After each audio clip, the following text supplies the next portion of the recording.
नमस्कार, स्वागत है आपका पावर ब्रेकफास्ट में। मैं हूं दीपांशु भंडारी और हफ्ते का दूसरा ट्रेडिंग सेशन है। कल की नरमी के बाद भी हमें देखना है कि आज भारतीय बाजारों की चाल कैसी रहेगी।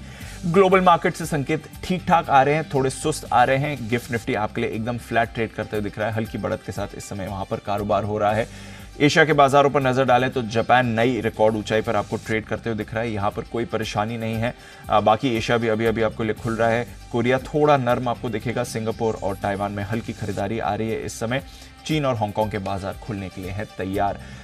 कल शाम अमेरिकी बाजारों में थोड़ी नरमी आपको आती हुई दिखी। 3 दिन की तेजी पर ऑफकोर्स डाउ पर ब्रेक लगा है, बट कोई ऐसी बड़ी गिरावट नहीं थी। हल्की फुल्की गिरावट के साथ ही अमेरिकी बाजार बंद हुए हैं। कोई ऐसा बड़ा ट्रिगर भी नहीं आया था जिसकी वजह से अमेरिका को फोकस करना पड़े। आज सुबह डाउ फ्यूचर्स, नैस्डैक फ्यूचर्स मामूली नरमी के साथ इस समय ट्रेड करते हुए दिख रहे हैं। कच्चे तेल में कल हल्का बाउंस बैक आया है, उस पर हमारी नजर है। और रुपया लगातार 3-4 दिनों से मजबूत हो रहा है। डॉलर इंडेक्स पर प्रेशर बना हुआ है। तो ढेरों ग्लोबल संकेत हैं। आइए एक बार जरा समझते हैं कि कल क्या कुछ हुआ है अमेरिकी बाजारों में। ये जो सुस्त एक्शन है यहां पर क्या कुछ खास था, और ऑफ कोर्स आज के लिए अगर कुछ अहम ट्रिगर्स निकल कर आ रहे हैं। नुपुर है हमारे साथ तैयार बताने के लिए पूरा एक्शन। Nupur, good morning. जैसी हमारी नरमी है वैसी कल हमने अमेरिका भी में नरमी देखी, क्या कुछ हुआ जरा बताइए। बिल्कुल, गुड मॉर्निंग। कल हमने भी थोड़ी कमजोरी देखी थी और वहाँ पे भी कुछ हुआ है। हल्की कमजोरी के साथ बाजार बंद हुए। जो रिकॉर्ड तेजी हमने वहाँ पे देखी, उसके बाद 3 दिन से लगातार वहाँ पे तेजी के साथ ही बाजार कारोबार कर रहा था। तो कल हल्की कमजोरी थी, रिकॉर्ड ऊंचाई से थोड़े से फिसलते हुए नजर आए। डाउ में 60 अंक की आपको गिरावट नजर आएगी। नैस्डैक देखे तो 20 अंक नीचे था। S&P में भी आपको 20 अंक की गिरावट ही आती हुई नजर आई है।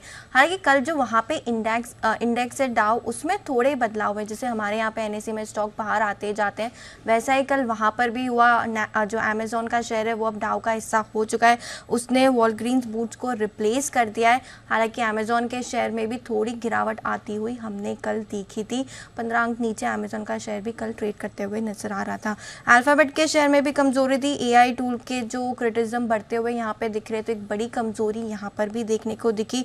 और नतीजों का भी सीजन वहाँ पे एंड होने वाला है, कुछ नतीजों पे नज़र भी रहेगी। लेकिन आफ्टर आज में जूम के नतीजे आते हुए दिखे, वो अनुमान से काफ़ी बेटर थे। और स्टॉक में भी 12% की तेज़ी आपको आफ्टर आज में आती हुई नज़र आ रही है। बायबैक भी वहाँ पे कंपनी ने अनाउंस किया था। स्टॉक स्पेसिफिक एक्शन थोड़ा सा था, लेकिन हल्की कमज़ोरी थी। इसके अलावा वहाँ पे ऐसा कोई बड़ा मेजर रीज़न नहीं था कल जो देखने को मिला। मैक्रो के लिहाज से हैवी वीक है, काफ़ी सारा डेटा इस हफ्ते आने भी वाला है। और कल देखें तो नए घरों की जो बिक्री है वो थोड़ी अनुमान से कम आती हुई नजर आई। जो सिंगल फैमिली होम्स होते हैं उनकी बिक्री देखें तो 6,61,000 रही, जबकि अनुमान 6,80,000 के आसपास का था। तो ये एक डेटा इंपॉर्टेंट था, जिसकी वजह से हमने देखा कि बॉन्ड यील्ड जो है 4.3% के पास ट्रेड करती हुई आपको नजर आ रही थी। और इस हफ्ते काफ़ी कुछ मैक्रो डेटा है जो इम्पॉर्टेंट है फेड के लिहाज से, जहाँ पे फेड भी फोकस करता है और अपनी पॉलिसी में इनकॉर्पोरेट भी करता है। तो इस हफ्ते काफ़ी मैक्रो हैवी वीक रहने भी वाला है। US का जो क्वार्टर 4 का GDP डेटा है वो भी आपको आते हुए दिखेगा। पर्सनल कंज्यूमर एक्सपेंडिचर का डेटा इस हफ्ते आते हुए नजर आएगा। बचे कुछ रिटेल कंपनीज के नतीजे वो भी आपको आते हुए दिखेंगे।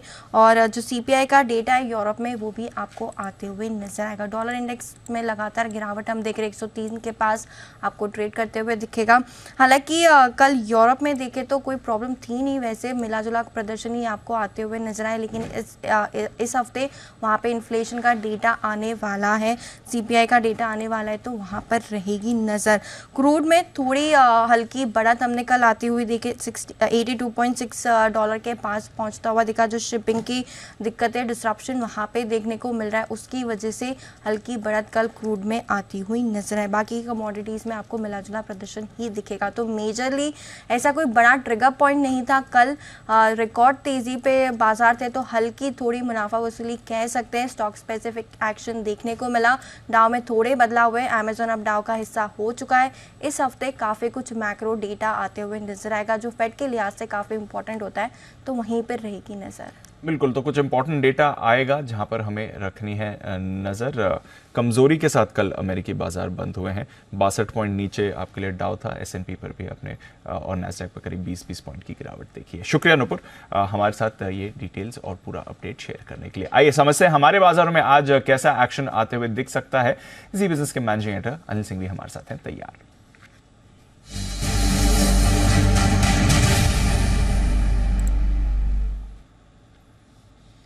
Anil ji good morning. Of course studio में भी आपका इंतजार है सर, और 8 बजे तो खैर पूरी स्ट्रैटेजी और पूरा डेटा आपसे समझेंगे। वो बताएं सर, आज का ट्रेडिंग सेटअप कैसा दिख रहा है? ग्लोबल क्यूज भी थोड़े नर्म है, हमारे बाजार भी कल थोड़ा सुस्त बंद हुए थे हफ्ते के पहले दिन। आज कहां पर रखनी नजर, ट्रेडिंग रेंज कैसी रहेगी सर? गुड मॉर्निंग दीप। देखिए, संकेत मिले जुले और अमेरिकी बाजारों में जितनी कमजोरी हुई है उतना तो अंदाजा हमें था ही कि इसी तरह की कमजोरी होगी, लेकिन मंथली एक्सपायरी के हफ्ते में रेंज बड़ी छोटी होती दिख रही है और बाजार बिल्कुल टाइम पास करने के मूड में नजर आ रहे हैं। एफआईएस के डेटा भी आप देखेंगे, घरेलू फंड के डेटा भी देखेंगे तो वैसा ही कि एक्शन काफी कम है। मुश्किल से कल 285 करोड़ की कैश में बिकवाली एफआईएस ने की और सामने 1000 करोड़ के इंडेक्स स्टॉक फ्यूचर्स भी खरीदे हैं। तो नेट नेट बिकवाली एफआईएस की तरफ से तो नहीं है, नई लोकल फंड्स की तरफ से है। ट्रेडर्स भी थोड़ी बहुत पोजीशन अपनी रोल ओवर के लिहाज से एडजस्ट कर रहे हैं।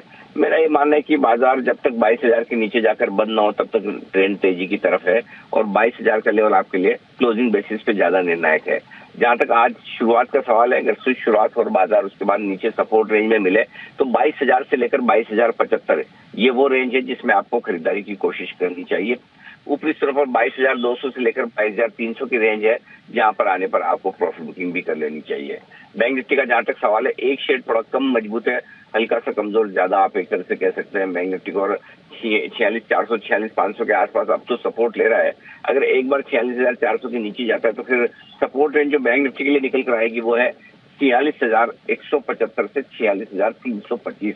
ये 150 पॉइंट की रेंज बैंक निफ्टी पर सपोर्ट का काम करेगी और ऊपरी स्तरों पर 46,850 से लेकर 47,000 ये बैंक निफ्टी के लिए ऊपर की तरफ रुकावट की रेंज है।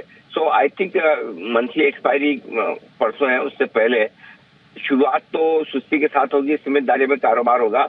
हो सकता है एक्शन थोड़ा सेकंड हाफ में पकड़ते हुए नजर आए अगर ग्लोबल मार्केट से थोड़े संकेत ज्यादा साफ मिले और खरीदारी के फ्लोज आते हुए दिखे तो। लेकिन ओवरऑल रेंज बाउंड मार्केट है और रेंज के निचले सिरों पर आपको खरीदारी करनी है और ऊपरी स्तरों पर प्रॉफिट बुकिंग भी। जी रेंज बाउंड मार्केट है, ऊपरी स्तरों पर मुनाफा वसूली करनी है, निचले स्तरों पर खरीदारी करनी है, दोनों तरफ के मौके ढूंढिए।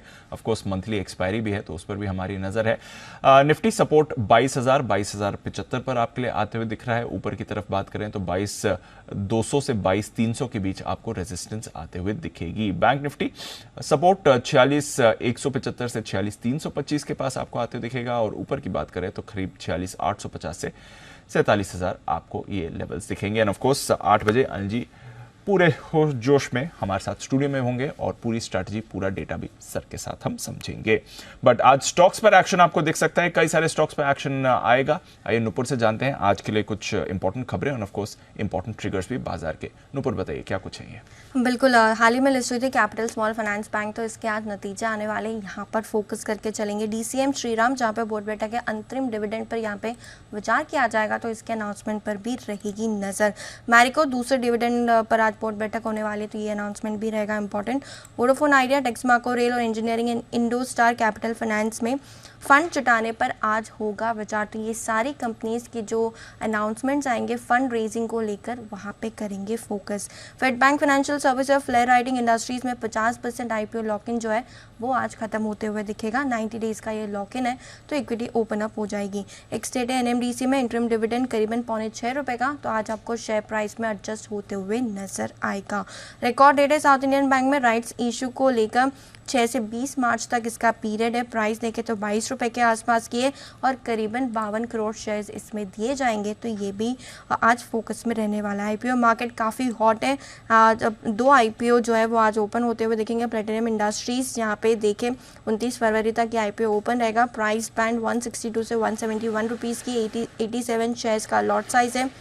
इशू साइज 235 रुपीज़ की और एंटायरली फ्रेश इशू है ये, जिसमें एंकर निवेशों के जरिए करीबन 41 लाख शेयर्स दिए गए हैं 171 के भाव पे और टोटल 70 करोड़ रुपीज़ यहाँ पे जुटाए गए हैं। एक्सीकॉम टेली सर्विसेज ये आईपीओ भी जो है वो आज से ओपन हो जाएगा। 29 फरवरी तक ये आईपीओ ओपन रहेगा। प्राइस बैंड 135 से 142 रुपये के आसपास के, 100 शेयर का लॉट साइज है और इशू साइज देखें तो 430 करोड़ के आसपास के, जिसमें से फ्रेश इशू 330 करोड़ का। एंकर निवेशों के जरिए कंपनी ने करीबन 180 करोड़ रुपए जुटाए हैं, तो यहाँ पर भी फोकस करके चलेंगे। जीपीडी हेल्थकेयर का आईपीओ कल बंद हो चुका है। टोटल सब्सक्रिप्शन 8 गुना 8.5 गुना ये बढ़ते हुए नजर आए। क्यूआईबी में 17 गुना, एनआई में 11 गुना, रिटेल में देखें तो 2.25 गुना का सब्सक्रिप्शन आपको यहाँ पे दिखेगा। सीएमएस इन्फो सिस्टम प्रमोटर जो है वो आज यहाँ पे करीबन 27% हिस्सा बेच सकते हैं। बड़ी ब्लॉक डील यहाँ पे संभव है, 1500 करोड़ की इसकी वैल्यू हो सकती है और मौजूदा भाव से देखें तो 9% के डिस्काउंट पे इसे किया जा सकता है। पेटीएम फिर से आज फोकस में, क्योंकि विजय शेखर शर्मा साहब का पेटीएम पेमेंट बैंक के part time non executive chairman पद से इस्तीफा आते हुए दिखा है।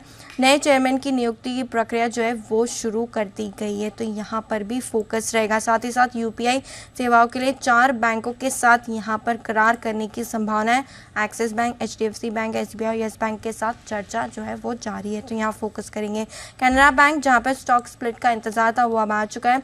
एक शेयर को 5 हिस्सों में बांटा जाएगा। 2 से 3 महीनों में शेयर विभाजन की जो प्रक्रिया है वो भी पूरी होती हुई नजर आएगी। आंध्रा सीमेंट जहाँ पे प्रमोटर सागर सीमेंट ओएफएस के जरिए करीबन 5% हिस्सा बेचने वाले हैं। ओएफएस का जो फ्लोर प्राइस है वो 90 रुपीज़ के आसपास का है। आज और कल ये ओएफएस स्टार्ट रहेगा। पावर मैक प्रोजेक्ट जहाँ पे छत्तीसगढ़ के रेलवे प्रोजेक्ट के लिए कंपनी को करीबन 400 करोड़ रुपए का ऑर्डर मिला है, तो बड़ा ऑर्डर है कंपनी के लिए और 30 महीनों में इसे पूरा भी करना है। हिंद रेक्टिफायर जहाँ पे 200 करोड़ से अधिक का एक ऑर्डर कंपनी को मिलते हुए दिखा है। FY 24-25 के लिए भारतीय रेलवे की तरफ से ये ऑर्डर आते हुए नजर आया। और लास्ट में क्रॉम्पटन ग्रीव्स जहाँ पे HDFC म्यूचुअल फंड ने करीबन 2% हिस्सेदारी खरीदी है। हिस्सा 5% से बढ़ के अब 7% हो गया है। ओपन मार्केट के जरिए 23 फरवरी को ये ट्रांजैक्शन हुआ था। तो चलिए ये है आपके लिए कुछ इंपॉर्टेंट खबरें और कुछ इंपॉर्टेंट डील्स जहां पर आपको रखनी नजर एक्शन में पूरा दिखेगा। शुक्रिया अनुपुर ये सारे अपडेट हमारे साथ शेयर करने के लिए। आइए कुछ स्टॉक स्पेसिफिक आइडियाज भी लिए जाएं, कुछ और स्टॉक्स पर भी किया जाए focus. Anand Rathi shares and stock brokers के मेहुल कोठारी साहब हमारे साथ इस समय शो पर जुड़ रहे हैं। मेहुल जी गुड मॉर्निंग, बहुत बहुत शुक्रिया सर आज अपना समय देने के लिए। जरा पहले बताएं आपके आज के ट्रेडिंग कॉल्स कौन से रहेंगे, कौन से स्टॉक्स पर है आपकी नजर? Good morning Deepanshu. देखिए 2 स्टॉक्स मुझे पसंद है। एक तो ओएमसी से है, दैट इज आईओसी। कल हमने देखा लास्ट में सारे ओएमसी में बहुत अच्छा ट्रैक्शन देखने मिला था, तो आईओसी अगर 175 के आसपास मिलता है तो बाई करना है with a stop loss of 171। उसका अपसाइड टारगेट रहेगा 184 का। IOC 171 stop loss, target 184। दूसरा स्टॉक हमें जो पसंद आ रहा है, हमने हमारे क्लाइंट को भी कल रेकमेंड किया, दैट इज एल&टी फाइनेंस। 171 के आसपास इसको खरीदना है। Stop loss will be 167, target रहेगा 181 का। तो ये दोनों काउंटर्स हमें पसंद है। ओके तो एल&टी फाइनेंस और यहाँ पर आईओसी यहाँ पर करनी है आपको खरीदारी। दोनों स्टॉक्स में एक्शन आते हुए दिख सकता है। कल भी हमने मूव देखी थी। बहुत बहुत शुक्रिया मेहुल जी हमारे साथ जुड़ने के लिए और अपनी कॉल शेयर करने के लिए। थोड़ी नरमी के साथ आप ग्लोबल संकेत आज सुबह आते हुए दिख रहे हैं। गिफ्ट निफ्टी एकदम फ्लैट यहाँ पर कारोबार है, बट कमोडिटी बाजार यहाँ पर बढ़िया एक्शन आपको होते दिख सकता है। केडिया कमोडिटीज के अजय केडिया साहब हमारे साथ इस समय शो पर जुड़ रहे हैं। Sir good morning. सबसे पहले तो कच्चे तेल से करते हैं शुरुआत। वैसे तो एक ब्रॉड रेंज में रहा है, बट कल हल्का फुल्का बाउंस बैक हमें आते हुए जरूर दिखा है कच्चे तेल में। बताएं सर आज के लिए इंपॉर्टेंट लेवल्स क्या होंगे? Very good morning. डेफिनेटली कच्चे तेल की देखें तो एक ब्रॉडर रेंज में अटक चुका है। हम डोमेस्टिक मार्केट में देख रहे हैं कि 61-62 के नीचे नहीं जा पा रहा है, ना ही 65-65.5 के ऊपर जा पा रहा है। जिस ढंग से रेड सी एरिया में जो कंसर्न्स है ये प्राइजेस को कंटिन्यू सपोर्ट दे रहा है, बट वहीं दूसरी और इकोनॉमिकल डेटा पॉइंट्स है वो कंजम्पशन में स्लो डाउन दिखा रहा है, जिसकी वजह से प्राइजेस अपसाइड भी लिमिटेड है। तो मुझे लगता है कल जो कुछ अटैक्स के अपडेट आए थे उसके बाद ये गेन्स आया था, बट ये लिमिटेड है। तो हायर साइड पे मुझे लगता है वापस 6500 के करीब कच्चे तेल को बेचना चाहिए। 6560-70 का स्टॉप लॉस रखिए। वापस प्राइजेस 6320 तक का लेवल दिखा सकता है। डॉलर में भी थोड़ी नरमी दिख रही है। गोल्ड और सिल्वर के लिए कोई राय आपकी सर? हाँ बिल्कुल। डॉलर इंडेक्स की अगर बात करें तो कल भी हमने एक सीमित दायरे में ही मार्केट ट्रेड करते हुए देखा। 104 के ऊपर डॉलर इंडेक्स जा नहीं रहा है, जिसका कहीं ना कहीं सपोर्ट गोल्ड सिल्वर को मिल रहा है। वैसे अगर देखा जाए तो फेड की अपडेट के बाद से ही हमने एक डाउनवर्ड ट्रेंड गोल्ड और सिल्वर में देखा है, क्योंकि जब तक इंटरेस्ट रेट कट नहीं होगा कोई नई चीज नहीं आने वाली है बुलियंस के लिए। तो सबसे पहले अगर सोने की बात करें तो कल की गिरावट काफी अच्छी रही है, लेकिन 62,000 का लेवल नहीं तोड़ पा रहा है गोल्ड। एक बाउंस दिख रहा है जहां पे हम 62,300 के करीब गोल्ड को बेच सकते हैं 61,900 के टारगेट के लिए। चांदी एज कम्पेयर टू गोल्ड थोड़ी सी ज्यादा वीक दिख रही है, जिस ढंग से गोल्ड सिल्वर रेशियो में जंप है। तो चांदी फिर से अगर 70,000 के करीब मिलती है मार्च वाइजा, तो यहाँ पे बेच के चलिए 68,800 तक का टारगेट देखने मिल जाए। ओके, तो यह आपके लिए गोल्ड और सिल्वर पर भी राय। देखते हैं कैसा एक्शन बनेगा। 61,900 तक आपको चांदी आते हुए दिख सकती है। कॉपर पर कोई राय आपकी? बिल्कुल, पूरे बेस मेटल पैक में उम्मीद थी कि China market lunar new year के बाद जब ओपन अप होगा तो वापस एक बाइंग एक्टिविटी बढ़ेगी, बट डिस्पाइट जो भी गवर्नमेंट ने एक्शंस लिए उसका असर हमने प्राइसेस पे अभी तक पड़ते हुए देखा नहीं है। तो अनलेस एंड अनटिल इकोनॉमी में कुछ टर्न अराउंड नहीं होता, आई थिंक मार्केट एक दायरे में रहेंगे। जो 2-3 दिन पहले या पिछले हफ्ते की जो तेजी थी वो मार्केट गवाता हुआ दिखाई दिया, जिसके चलते कॉपर 728 पे बेचिए, 731 का स्टॉप लॉस रहेगा, 722 का टारगेट रहेगा। वहीं जिंक के अंदर भी हम देख रहे हैं कि एक प्रॉफिट बुकिंग दिखाई दे रहा है। 216 पे बेचे, 218 का स्टॉप लॉस रखिए, लिमिटेड डाउनसाइड 213 तक का लेवल दिखा सकता है।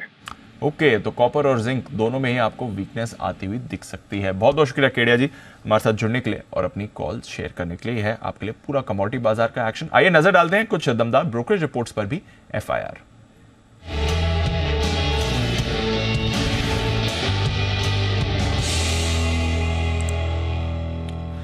नूपुर, बताइए आज की इंपॉर्टेंट रिपोर्ट्स। बिल्कुल, जेफरीज की रिपोर्ट आई है कंज्यूमर ड्यूरेबल स्टॉक पे, जहाँ पे डिक्सन को और वर्लपूल को दोनों को ही जेफरीज ने किया है डाउनग्रेड। डिक्सन पे डाउनग्रेड करके उन्होंने अब अंडर परफॉर्मेंस की रेटिंग दी, पहले होल्ड की रेटिंग थी, और लक्ष्य भी देखे तो 6,440 से घटा के 5,920 रुपये कर दिया।